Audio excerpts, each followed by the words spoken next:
Welcome to smart GK. Smart जीकेमा तपाईँहरूलाई स्वागत छ। आज 2077 साल माघ महिनाको 25 गते बिहानको यस भिडियोमा म कृषि विकास बैंक लिमिटेड व्यवसाय सहायक बिजनेस असिस्टेन्टको प्रथम पत्र अन्तर्गत खण्ड ख को एउटा फर्स्ट नम्बरको टपिक छ ब्याङ्किङ अवधारणा भनेर। त्यसबाट सम्भावित प्रश्नहरू जुन सोधिसकिएको छ त्यसबाट चर्चा गर्नेछु। के कुराहरू लेख्ने, के प्रश्न आउँछन् यी टपिकबाट त्यहाँ धेरैवटा पोइन्टहरू राखिएको छ। तपाईँले यदि सिलेबसमै भिजिट गर्नुभयो भने देख्न सक्नुहुनेछ। त्यस अन्तर्गत के सोध्न सकिन्छ भनेर म तपाईँहरूलाई केही क्वेसन बारेमा जानकारी गराउँछु। जुन प्रश्न मैले अलरेडी पोस्ट गरिसकेको छु, तर त्यसको उत्तर कहाँबाट लेख्ने, के लेख्ने भन्ने तपाईँलाई गाह्रो भइरहेछ भने पनि जानकारी गराउनेछु। लागौँ पहिलो प्रश्नमा। पहिलो प्रश्न तपाईँले देख्दै हुनुहुन्छ, ब्याङ्किङ अवधारणाको विकासबारे लेख्नुहोस्। नेपालको ब्याङ्किङ क्षेत्रको वर्तमान अवस्था वर्णन गर्नुहोस्। के भन्यो भन्दा ब्याङ्किङ अवधारणा कहाँबाट आयो, यसको विकास कसरी भयो, कसरी ब्याङ्क खोलियो, होइन, ब्याङ्कको सुरुवात कसरी भयो। पहिला पहिला घरमै मान्छेले पैसा राख्थे, त्यो पैसालाई ब्याङ्कले कसरी आफ्नो सामु ल्याउन सक्यो, त्यसको विकासक्रमको बारेमा लेखिदिनुहोस् भन्यो। र नेपालको ब्याङ्किङ क्षेत्रको वर्तमान अवस्थाबारे चर्चा गर्दा नेपाल राष्ट्र ब्याङ्कले लेटेस्ट रूपमा ब्याङ्कको अवस्थाहरू निकालेको हुन्छ, ब्याङ्कले गरेका कामहरू निकालेका हुन्छन्, कतिवटा ब्याङ्क छन्, कति किसिमका ब्याङ्क छन् भन्ने कुराहरू निकालेको हुन्छ। त्यो कुराहरू यहाँ लेख्नुपर्ने हुन्छ। दोस्रो प्रश्नमा नेपालमा विद्यमान ब्याङ्किङ प्रणालीको अवस्थाबारे उल्लेख गर्नुहोस् भन्दा कस्तो स्ट्याटस छ भनेर लेख्नु पर्यो तपाईँले। एउटा ब्याङ्किङ सेक्टर छ, यो चाहिँ प्रणाली छ, फरक फरक कसरी काम भइरहेको छ, के किसिमले हामी कति मोडर्नाइज वेमा गइरहेका छौँ भन्ने कुराहरू यसमा समावेश गर्नु पर्यो। त्यस्तै 3 नम्बरको प्रश्नमा छ, नेपालको ब्याङ्किङ क्षेत्रमा देखा परेका प्रमुख चुनौतीहरूबारे चर्चा गर्नुहोस् भनिएको छ। त्यो कस्ता चुनौतीहरू छन् त? अब कोभिडले गर्दा के भएको छ भन्दा लिक्विडिटीको अवस्था बढेको छ, खराब कर्जाहरू बढ्न सक्छन्, होइन, व्यापारहरूको एसएमई लोनहरू जुन लिएका थिए, धेरै व्यापारहरू कोरोनाले गर्दाखेरि थला परे, होइन, त्यो समस्याहरू, खराब कर्जाको समस्याहरू आउन सक्छन्। ती के देखा परिएको छ हाल करेन्ट सिचुएसनमा, त्यो कुरा लेख्नुपर्ने भयो। त्यस्तै 4 नम्बरको प्रश्न छ, नेपाल राष्ट्र ब्याङ्कको उद्देश्य के हुन्, यो ब्याङ्कलाई कुन कुन काम गर्न कानुनले निषेध गरिएको छ भन्ने कुरा लेख्नु पर्यो। कहाँबाट हुन्छ? नेपाल राष्ट्र ब्याङ्क ऐनको काम उद्देश्य लेख्नु पर्यो, त्यहाँ दिएको छ ऐन अनुसार। त्यस्तै काम गर्न नहुने कामहरू लेख्नु पर्यो, दुईवटा कुरा ऐनमै दिएको छ, उल्लेख गर्नु पर्यो। जस्तै नेपाल राष्ट्र ब्याङ्कले के गर्नु हुँदैन भन्दा आफ्नो आफूले केही पनि अन्य कुराहरू गर्नु हुँदैन, के गर्नुपर्छ, के गर्नु हुँदैन भनेर हामीले जुन पढाएको छौँ ऐनबाट, ती कुराहरू गर्न नहुने 4वटा काम छन्, ऐनमै दिएको छ। त्यो एकपटक हेर्नुहोस् र त्यही कपी पेस्ट गरेर रट्नुहोस्।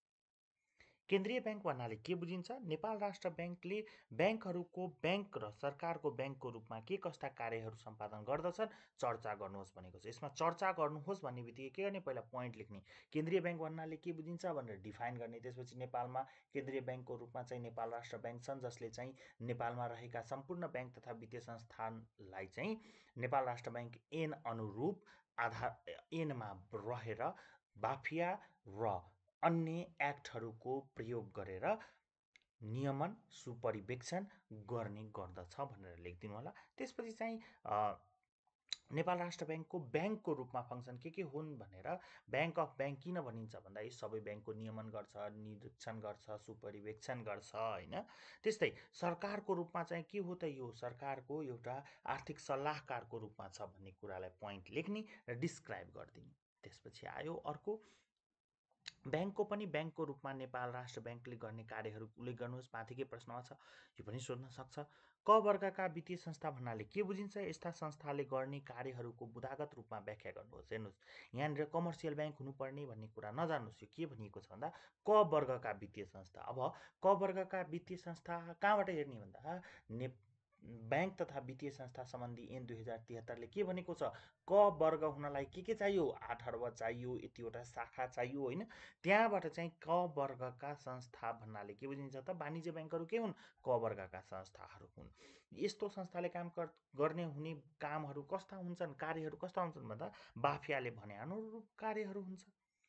त्यसपछि जाउँ वाणिज्य ब्याङ्कमा किन कर्जा वर्गीकरण गरिन्छ? नेपाल राष्ट्र ब्याङ्कको निर्देशनअनुसार कर्जा नोक्सानी व्यवस्था कसरी गरिन्छ वर्णन गर्नुहोस्। वाणिज्य ब्याङ्कमा किन कर्जालाई वर्गीकरण गरिएको हुन्छ भन्दा कर्जा लिने अवस्था, बुझाउने तरिका, बुझाउन सक्ने अवस्था छ कि छैन, कतिको रिस्क छ त्यो कर्जामा, त्यो सबैलाई म्यानेज गरेर के गरिएको हुन्छ, कर्जालाई वर्गीकरण गरिएको हुन्छ होइन। त्यस्तै डाइरेक्टिभ्स अनुसारले के लेखिदिनुहोस्, कर्जा नोक्सानी व्यवस्था कसरी गरिन्छ, नोक्सानी हुँदाखेरि त्यसलाई व्यवस्थापन कसरी गर्ने भन्ने कुराहरू चाहिँ डाइरेक्टिभ्सबाट चाहिँ लेख्नुपर्ने हुन्छ तपाईँले। त्यस्तै 9 नम्बरको प्रश्नमा छ वाणिज्य ब्याङ्कको काम कर्तव्य उल्लेख गर्नुहोस्। ब्याङ्क तथा वित्तीय क्षेत्रको कारोबारमा पहिचान भएको जोखिम बारे वर्णन गर्नुहोस्। Mention the work and duties of commercial bank, जो क वर्गको ब्याङ्क तथा वित्तीय संस्था सम्बन्धित छ त्यही हामीले लेख्ने। र रिस्क आइडेन्टिफाइड्स अर्थात् ब्याङ्क तथा वित्तीय क्षेत्रको कारोबारमा पहिचान भएको जोखिमहरू कस्ता हुन् त, जस्तै मानौ अहिले लिक्विडिटीको अवस्था बढी छ अथवा करेन्ट सिचुएसन हेर्नुहुन्छ भने के छ भन्दा सबै ब्याङ्कबाट कर्जा लिइँदैछ र सेयरमा लगानी गरिँदैछ। कति जोखिम छ त्यहाँनिर, सबैले कर्जा लिई सेयरमा लगानी गर्दैछन् किनभने सेयर उकासिएको अवस्था छ। त्यो कुराहरूलाई उल्लेख गर्नुहोला। वाणिज्य ब्याङ्कले कर्जा प्रवाह किन गर्दछ? कर्जा प्रवाहमा ब्याङ्कले कस्ता सिद्धान्तहरू अनुसरण गर्दछ सविस्तार वर्णन गर्नुहोस्। अब कर्जा प्रवाह किन गर्छ? कामै हो कर्जा प्रवाह गर्नु, निक्षेप सङ्कलन गर्नु होइन वाणिज्य ब्याङ्कको। यी यस्ता कर्जा प्रवाह गर्दा कस्ता सिद्धान्तहरू हुन्छन् भने प्रिन्सिपल लेख्नु पर्यो तपाईँले, लोन प्रोभाइड गर्ने प्रिन्सिपल्सहरू उल्लेख गरिदिनुहोस्। 11 नम्बरको प्रश्न छ वाणिज्य ब्याङ्कलाई किन साख सिर्जनाको कारखाना भनिन्छ? उपयुक्त उदाहरणसहित पुष्टि गर्नुहोस्। कुन कुराहरूले साख सिर्जना प्रक्रियामा प्रभाव पार्दछ? यसको लागि सबभन्दा पहिला साख सिर्जनाको बारेमा लेख्नु पर्यो। साख सिर्जना के हो त भन्दा 1 रुपियाँ भएको अवस्थामा 10 रुपियाँ आफूलाई देखाउन सक्ने कि मसँग 10 रुपियाँ छ भनेर होइन। त्यही हो नि साख सिर्जना भनेको, जति छ त्योभन्दा बढी देखाउन सक्नु। वाणिज्य ब्याङ्कले त्यही गर्छ। कम पैसा हुन्छ त्यही पैसालाई 4 ठाउँमा लगानी लगाएको हुन्छ, एकै ठाउँबाट एउटै पैसालाई 4 किसिमले बाँडेको हुन्छ। त्यही के हो त साख सिर्जना गर्नु हो। साख सिर्जना गर्दाखेरि के हुन्छ तपाईँको साख सिर्जना प्रक्रियामा कस्तो प्रभाव पार्छ? अब लगानी त लगाइयो, दियो 4 ठाउँमा, तर कस्तो हुन्छ कुनै एक ठाउँमा डुब्न सक्छ होइन। त्यसले गर्दा ब्याङ्कको कारोबारमा असर पर्न सक्छ। ती कुराहरू लेखिदिनुहोस् भनेको छ। अर्को प्रश्नमा जाउँ। वाणिज्य ब्याङ्कले निक्षेप सङ्कलन र कर्जा असुलीका सन्दर्भमा भोग्नु परेका समस्याहरू बुदागत रूपमा उल्लेख गर्नुहोस्। कस्तो छ त निक्षेप सङ्कलन गर्ने बेलामा के भएको छ भन्दाखेरि जनतालाई कम ब्याज दिने अवस्थामा, जस्तै अहिलेको अवस्थामा सेभिङ अकाउन्ट कम छ भने जनताहरू के गरिरहेछन् भने घर जग्गा किन्दैछन् अथवा साउ महाजन जस्तो रूपमा गाउँघरमा ब्याजमा लगाउँदैछन् होइन। त्यसमा चाहिँ के हो त निक्षेप सङ्कलनमा अप्ठ्यारो भइरहेको छ। कर्जा असुलीको सन्दर्भमा कस्तो छ भन्दाखेरि यहाँनिर विभिन्न लहरू त छन्, तर कर्जा असुली गर्दा चिनजानको भरमा पनि गडबड हुने होइन। खराब कर्जाहरू बढ्दै गएका छन्, असुली हुन गाह्रो छ। प्रोभिजनहरू कति दिन मुद्दा चलाउने, बिक्रीमै तपाईँको इलिगल ढङ्गले चाहिँ धेरै पैसा देखाइदिएर धेरै तपाईँको सम्पत्तिलाई बढाइदिएर पनि लोनहरू लिएका छन्। ती समस्याहरू पनि देखा परेका छन्। लघु वित्त विकास ब्याङ्क भन्नाले कहाँ के बुझिन्छ भन्ने कुरा कहाँबाट लेख्नु पर्यो? ब्याङ्क तथा वित्तीय संस्था सम्बन्धी ऐन 2073बाट ग्रामीण विकास ब्याङ्कको उद्देश्य पनि त्यहीबाट लेख्नु पर्यो। अब आयो विप्रेषण कारोबारका कुराहरू गरेका छन्। रेमिटान्स तपाईँले के हो, रेमिटान्स कसरी कुन पक्ष संलग्न हुन्छन् भन्दा एउटा बिचको ब्याङ्क हुन्छ, एउटा चाहिँ पठाउने, एउटा चाहिँ पाउने होइन। यो कुराहरू लेख्नु पर्यो। ब्याङ्किङ माध्यमबाट भित्राउनका लागि के कस्ता उपायहरू अपनाउनु पर्छ भन्दाखेरि कडाइ गर्नुपर्छ, विप्रेषणमा जनचेतना जगाउनु पर्दछ, ब्याङ्कहरूले सही पहुँचमा पुर्याउनु पर्दछ होइन, कस्टमर ओरिएन्टेड कार्य गर्नुपर्दछ जस्ता कुराहरू लेख्ने। त्यस्तै निक्षेपका प्रकारहरू किन छन्, विभिन्न प्रकारका निक्षेपमा किन विभिन्न ब्याज दरहरू छन् भन्दाखेरि लोभाउनु पर्यो होइन।